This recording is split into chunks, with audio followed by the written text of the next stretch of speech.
The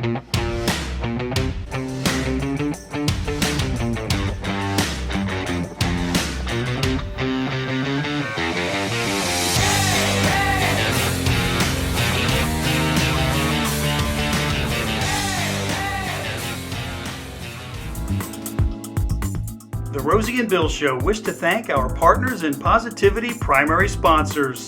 The Roselli Agency, based in Kennett Square, Pennsylvania. Brian and his team of insurance professionals have been serving the needs of Chester County for more than 2 decades. The Mallon Agency, located in Springfield, PA, where they take pride in tailoring the right insurance policy for the right client and exceeding expectations every time. I'm your captain, I'm your captain, though I'm feeling my come on and do the locomotion with me. Come on, baby, do the locomotion. Come on and do a bad time to be in love, bad time to be in. Talking about my baby, some kind of wonderful. Talking about my baby, some kind of wonderful. I'm talking about. Hi, everyone. Welcome to the Rosie and Bill Show. To say that we are excited about today's guest is a colossal understatement. He is the frontman and guitarist for one of America's most iconic bands. His music and his voice have stood the test of time, and he's still going strong. Please welcome to the Rosie and Bill Show, Grand Funk Railroad's Mark Farner. Hi, Mark. Welcome to the show. Thank you, Rosie. Good to be here with y'all. Well, it's great to have you here. We've been really excited. Bill has been pinching himself now for a couple of months. Yes. I see he's got the American band and All the Girls in the World Beware behind him, or on the Yeah. That's where you photoshopped your face on my body all those years ago. Sprinkle. Oh, you were doing it, eh? Well, Mark, I'll tell you, we've got a lot of ground to cover tonight, and it's actually all your fault because of all the great things you've done for so long. Lots of great stuff to talk about. But if you don't mind, I'd like to just share something with you on a personal note because, you know, as Rosie said, this was such an exciting thing for us to be able to welcome you to the show. And for me personally, it's truly a highlight because as a kid, there were 2 posters on my little apartment bedroom wall. The Edgar Winter Group and Grand Funk. And yes, there was an album that I literally wore out on my GE Close and Play with the attached speakers in there, the Shining On album. I love that album, wore that puppy out. All And right. in high school, I volunteered, and I say that loosely, volunteered to be the lead singer in a rock band under one condition, and that's that I get to sing some Grand Funk songs. And later in life, while attending various weddings, I was often asked to sing Some Kind of Wonderful or The Locomotion, and I wasn't even in the band. But it was an honor to do it, Mark. So the bottom line is, I want to thank you for the impact and the influence positively that you had on my life. And now I'd like to take some time to talk about your life, if that's okay. Yeah, man. And thank you for telling me that, because, you know, it's if you like something well enough to where you can get up at a karaoke or at a wedding reception or party, whatever, and do the song, that's a real compliment. Yes, well, I appreciate that. And that's exactly what it was meant to be. And I'll tell you, Mark, one of the things that I'm really curious about, if we were to turn the clock back, I mean, way back before the 14 top 40 hits and 16 gold and platinum albums and 40 some odd million records sold, what was it that inspired you to pick up that first guitar? And when did you know that music was your calling? Well, I picked up the guitar because I got some football injuries. I was in a junior varsity team. We were an undefeated team. We were kind of cocky. You know, we just kicked everybody's ass. We really did, because the team hung together. We were all friends. Everything we did, the team did together. So, you know, I had a real good time. and I loved hearing my name called out. That was Farner, number 66, in on the tackle. I was defensive linebacker over center, and I was like the roving reporter. I had, and I would, as soon as they would say my name, Bill, I would just start prancing, dude. I would like, yeah, that was me on that tackle. 15 years old. Well, I got injured. The junior varsity scrimmaged the varsity, and they scrimed us. They scrimmaged us. They ground us. They pound us. Oh man, they made us hurt. And I sustained some serious injuries. Well, got water on the knee from that thing, and I fractured one of my fingers. It was quite a letdown from having that great big junior varsity. So my mother, knowing how much I love to hear my name called out on the loudspeaker, and I wasn't going to be able to do that, she got me 6 lessons and rented an acoustic guitar for me for my 15th birthday. That was September 29th. And I didn't know what to do. I mean, I was kind of in it because all during my childhood, from the little shaver on up, every Sunday at my mother's house or my Aunt Dorothy, her sister's house, there was a jam session. And she came from Leachville, Arkansas, and the whole family came with her. I mean, Uncle Woody, Uncle Brian, Grandpa Cotton, all the people that came were musicians. They played the fiddle, the banjo. My dad blew saxophone, played guitar. Uncle Brian played guitar. And when the women would sing, Rosie, oh my God, it was like angels. And so here I am, this little kid, loving this music and seeing how it's made. But I remember being very small and always looking up at these people. And but when the women started singing, oh, it was like I went into like hypnosis. I'll go, oh my God, yeah, this is it. This is really it. Family, the voices and the harmonies, real tight harmonies. So when I got the guitar, I just put my mind on, yeah, the family's into it. My dad played guitar, blew saxophone. My mom sang like a angel. And I got to think, I can do this. So it was like playing football. I knew I could do that. I just switched that mental scope to the guitar, and I started putting myself into it. I took 3 lessons, and the guitar teacher that was teaching me had a hunting accident on October 20th. It was ringneck pheasant season in Michigan, and he shot himself in the foot with a 12-gauge shotgun and told my mother to have me go watch the guys in the high school band. And because I was picking up from him, just making the chords, I would look at what he's doing, and then I would, yeah, I could do that. And we were playing music together, like on the 3rd lesson, Wow. we're doing it. And so he just said, tell your son, go up and watch the high school band and have those guys, show them some chords and what have you. And that's how I got started. And I was singing in the choir. Okay. I was singing in the choir. So I had a confidence about singing. And most other musicians don't want to sing. They don't want to sing. At least in Kersley High School, they didn't. So I would stand up there and sing all the Johnny B. Good and Nadine and all the stuff, the cover songs. And I wouldn't be plugged in until I got good enough to where I could actually plug this guitar in that my mother got me off Finger Hut catalog. It was a harmony guitar and matching amplifier with an 8-inch speaker. Wow. But I finally got good enough to where I could plug the thing in and play and sing. And that's how I got started. Well, I'll tell you, Mark, as I watched your performances, I mean, your voice is like just an amazing rock voice. Because that was my next question. When did you realize you could really sing like that? When did you parlay that into, hey, let's get a band together, let's really do this?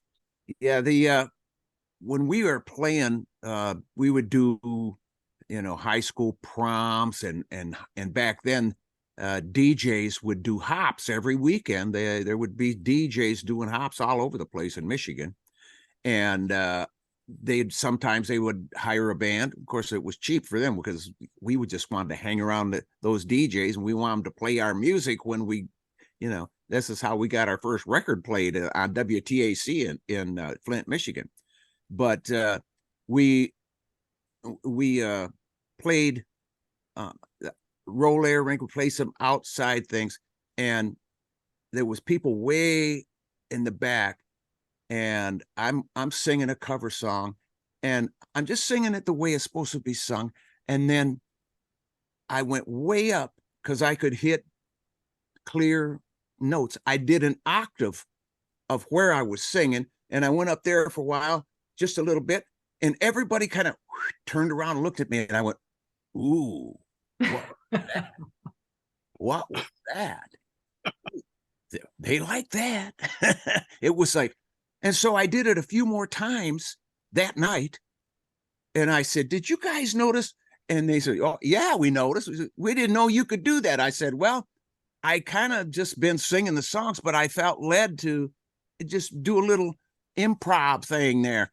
And they said, well, keep doing it, because the people like it. So that gave me, I don't know, this little, the courage that I needed to go up there and sing in the stratosphere, because I do like people to look at me when I'm performing. I like my name called over the loudspeaker. Well, you moved into the right profession. You know what I find interesting, Mark, is that you were this, really rough and tough football player. Then you went into music, but you also had a background in competing in dance competitions. How did that come about? Well, my mother showed us how to dance. My sister Diane, she's 17 months older than me, and I'll never let her forget it. So, I would do the spinning her around, and we would boogie, we just kind of boogie, and we did this dance step that we both did the same thing, at the same time. And there was nobody else doing that. Nobody.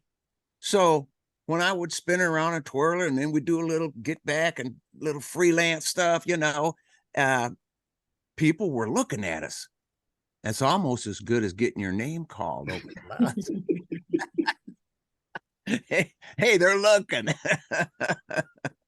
So my mother, God rest her soul, she talked us through we don't want to do that.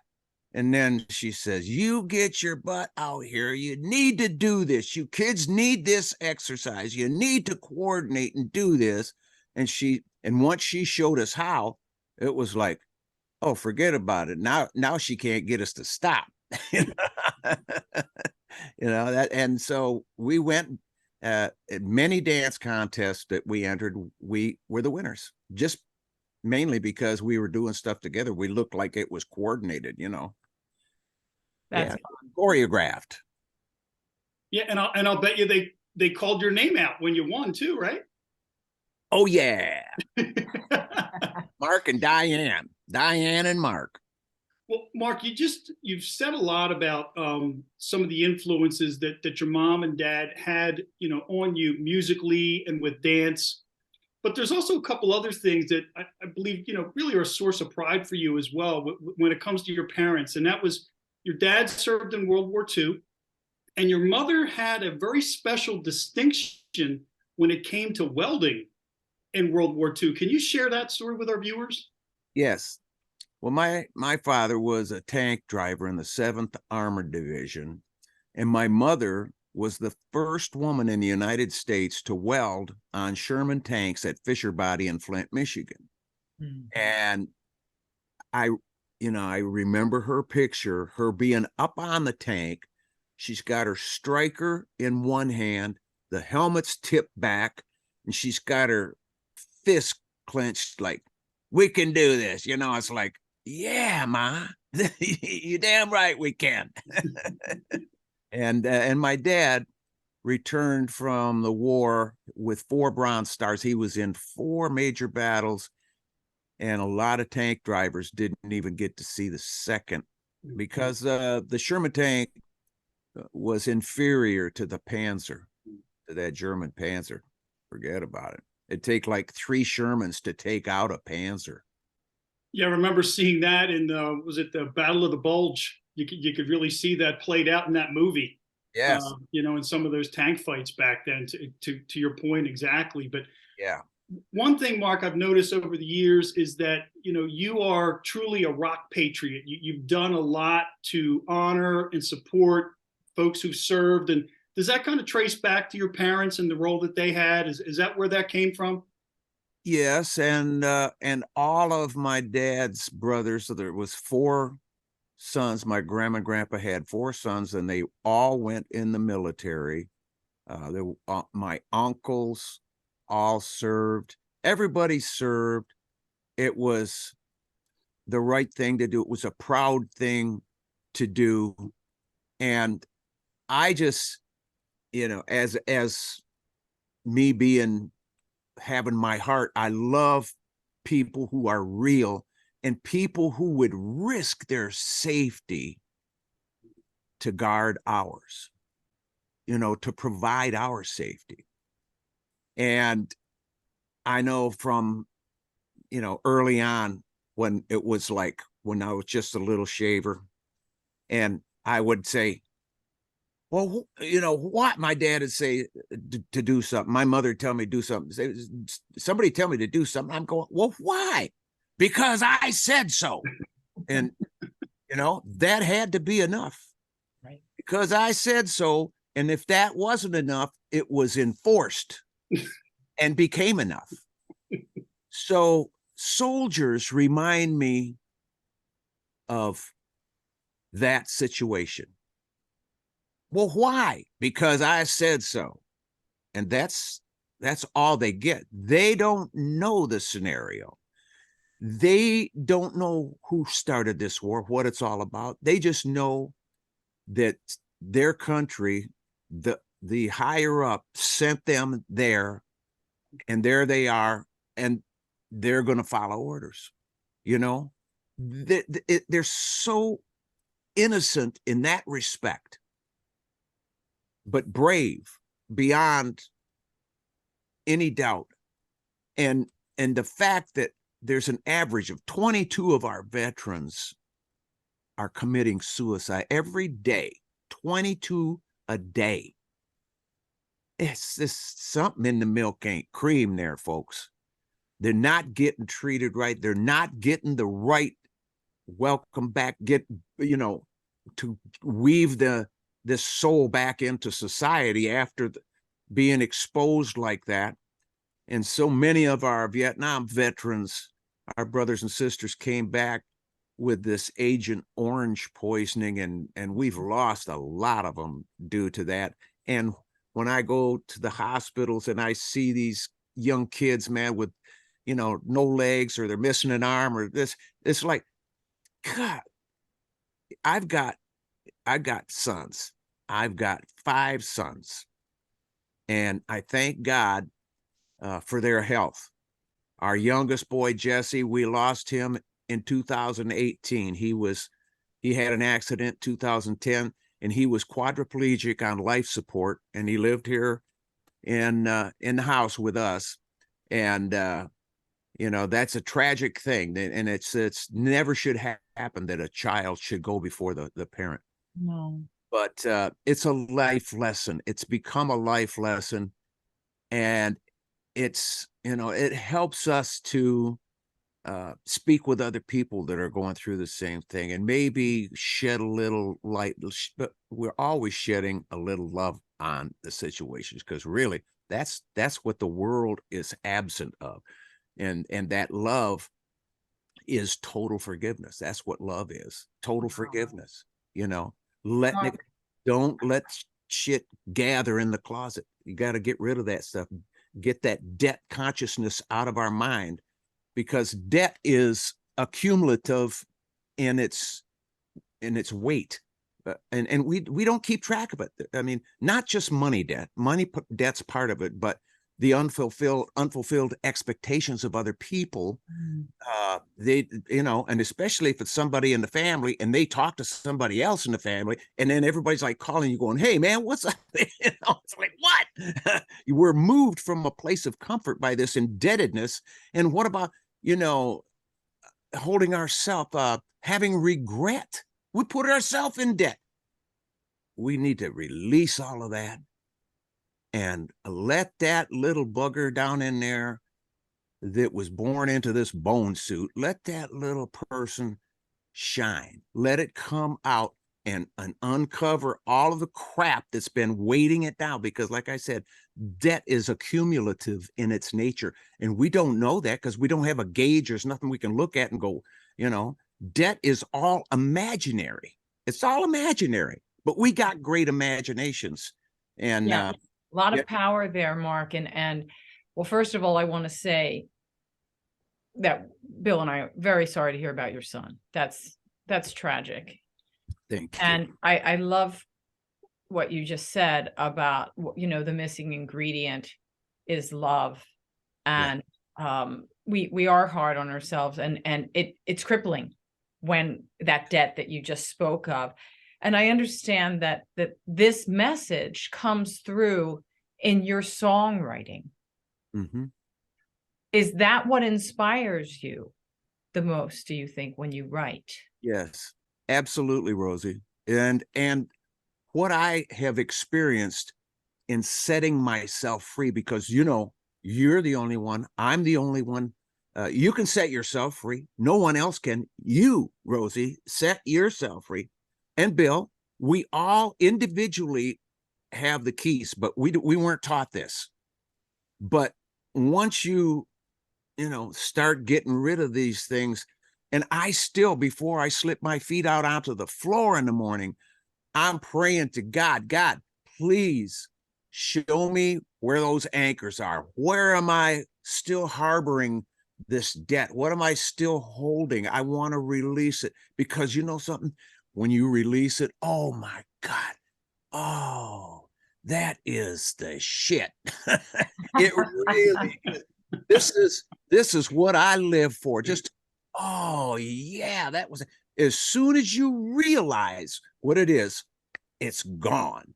Bang. I mean, you set yourself in the mindset where you're not going to owe anybody anything. In fact, the Bible says, owe no man anything except to love one another. There you go. Wow. Mark, I have to say, like, I study spirituality and whatnot. And one of my favorite things about doing the show is meeting people like you. When you share this is a side that, you may share with a lot of people, but there's a lot of people that may not hear the way you live your life. Yeah. And it's inspiring, and it's so poignant, because that is what we need to work on. All the other things fall into place when you let go of the baggage and the things that are weighing on you, and you do just embrace what you have inside to let out and shine. Yes. Yeah. And Mark, I'll tell you, it's also, I think, for what it's worth, when Rosie and I started our show almost 5 years ago, we initially started it because we wanted people on social media to have a place where they could go for positive content and inspirational content. God bless you. I can't think of anything more positive and inspirational than what you've just said over these last few minutes. And again, we've had some of the most well-known actors, singers, performers in the country come on the show. And it's conversations like this that just make us know that we made the right decision to do what we're doing. And I just love everything that you've said, Mark. Truly do, and appreciate it. Thank you, Bill. I appreciate that so much. Mark, what's your favorite song to sing? My favorite song to sing, well, I got a lot of them, but the one that I love to sing, because I've sung it and people have cried. Mm. Oh man, I'm your captain. I sang it at some of the forts, went on bases where 2 million soldiers have been processed through there. And they were having a celebration and for Vietnam veterans, and just, giving them kudos. So we said, we're going to get those veterans up on the stage, as many as we can safely. The stage was full of veterans, Vietnam veterans. We're doing I'm Your Captain. Mm. Everywhere I looked, you guys, tears. Guys that never met before, they're on that stage, they look at each other and they're holding each other, they're crying, I'm telling you, it is so freeing just to be in the midst of that kind of love and that kind of release, the emotion. You can't even imagine the washing that you get from that emotion, just the waves of emotion coming from these people on the stage. Oh my God. That's my song. They held on to it. Afghan vets, Iraq vets, Desert Dust, they come to me and tell me, man, your song got me home, Brother Mark. Your song got me home. So I prayed for that song. I asked God to give me a song that would reach and touch the hearts the Creator wanted to get to. And got up in the middle of the night and wrote those lyrics, but I didn't know they were lyrics. I get up in the night a lot of times and write, but it's just thoughts. It's just thoughts coming. But that night, I didn't give any thought to the fact that I prayed for a song. It was just I was not completely conscious. I was somewhere between heaven and earth in this conscious state. And I knew enough not to go back to the top of the song like I would normally do if I was writing. I would read the first verse again, and maybe that would inspire where to go with the second verse, so I'm following a path. But I knew instinctively that night, don't go back to the top, just keep writing. And so I did. I just kept and writing. And when I got down to the end of that song or my writing, I was exhausted. I mean, really like spent. And I went, whoa. And I stuck the pen in there in the steno pad and put it over on the nightstand, roll back under the sheets, and I was gone like a turkey through the corn a day before Thanksgiving. And it's amazing, Mark, how you recollect that. And if I'm not mistaken, I think you wrote that back in like 1970, didn't you? Yes. Yes, I did. It's like it was yesterday, the way you're telling it. Well, because man, when you get that close, it stays with you. There's nothing nothing outside of, dementia or something where you lose but that is going to be with me. Just like the song and just like the reaction to that song is every time we play it, because when I got up in the morning, I was out, I grabbed my acoustic guitar. I'm looking out in the pasture. They got horses out there. I got a coffee going and I'm playing. I said, I went, whoa, that's kind of cool. That lick, that intro. And then I hit this and I hit this C chord. I went to hit a G. I missed it. I fell short and I hit this C.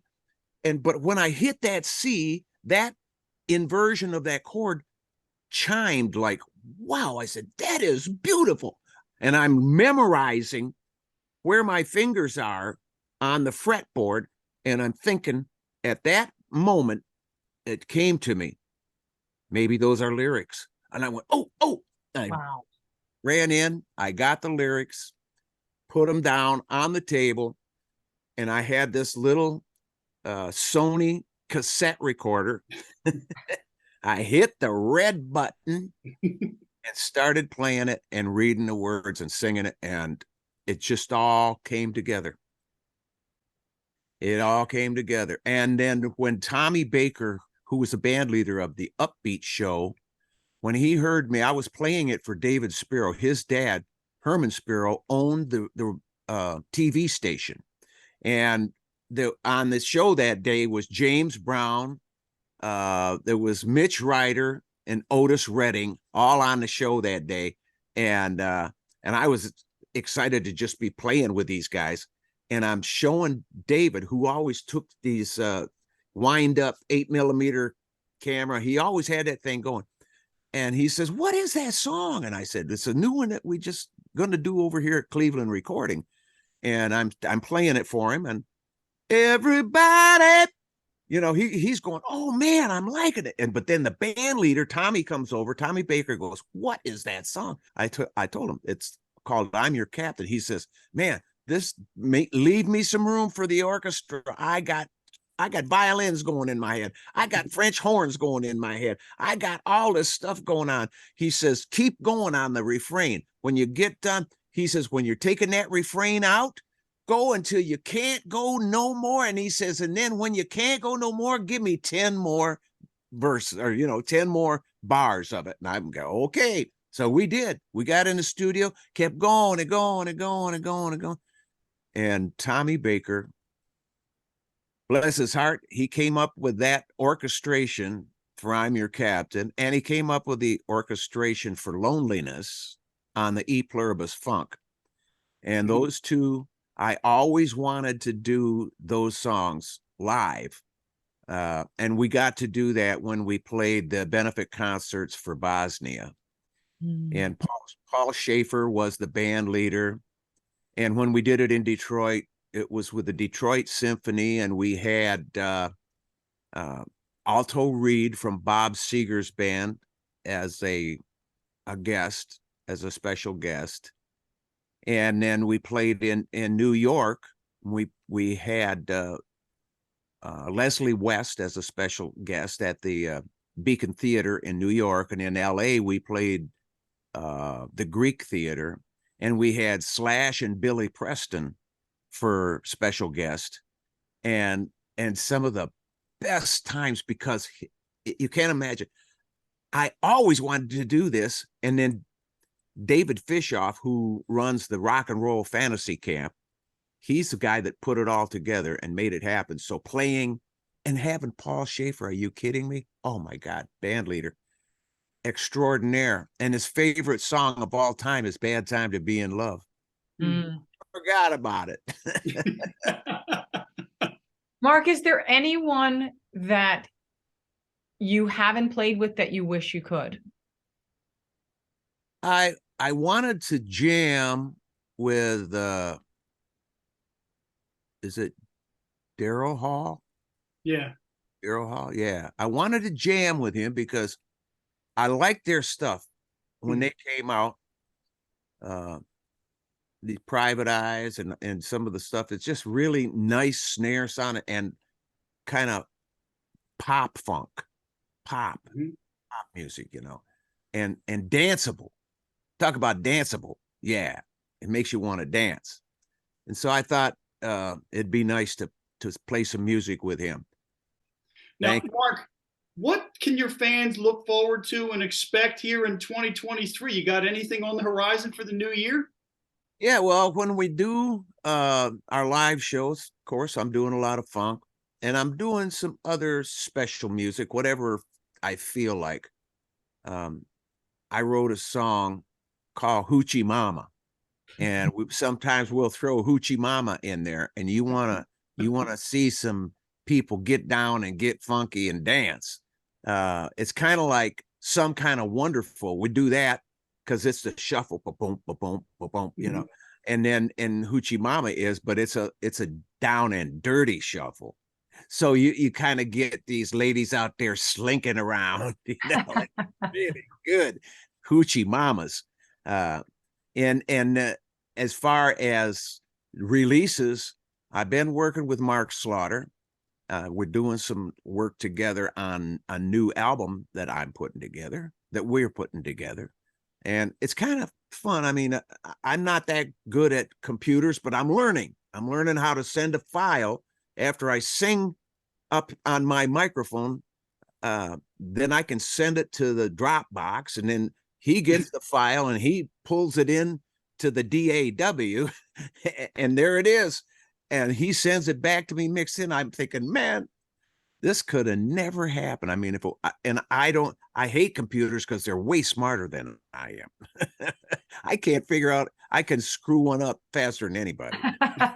I can mess stuff really bad, but they are great for what we're doing. I do like playing in person together, and I've been in Mark Slaughter's studio, and we've done some great work because it's quick. Bam, bam, bam, bam, bam. We're doing harmonies. He's singing with me. I'm saying, we're doing background vocals, and we can layer and do like 2 or 3 different takes and do different harmonies, and it sounds great. Wow. It really, his voice blends really good with mine and mine with him. Are you coming to the East Coast? I think we're coming back to, what's the theater on Long Island? We're coming out there. I did have to check at markfarner.com. All right. Check it out. That's one thing I don't ever remember. I mean, I don't even want my wife to tell me. I got so much else going on in my mind.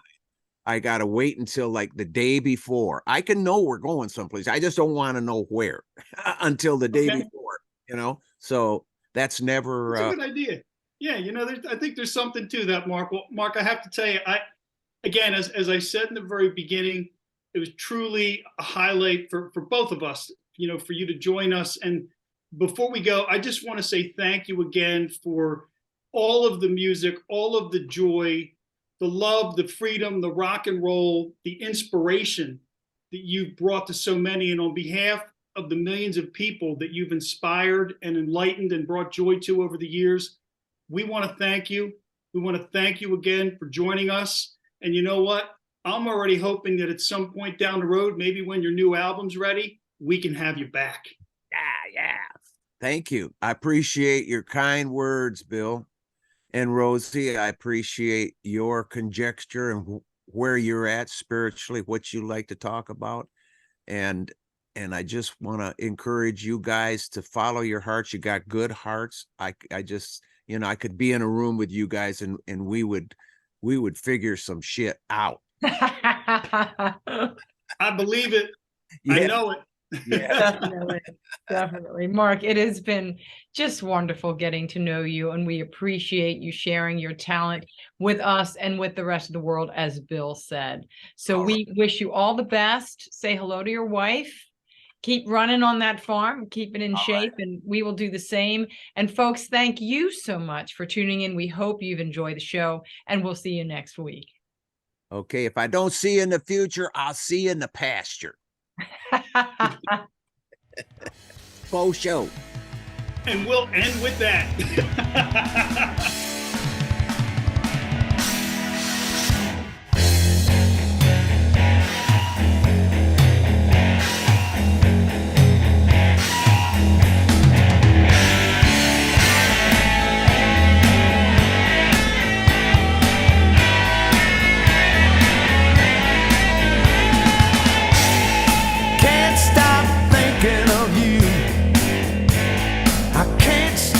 Loving you too.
till you're loving me too.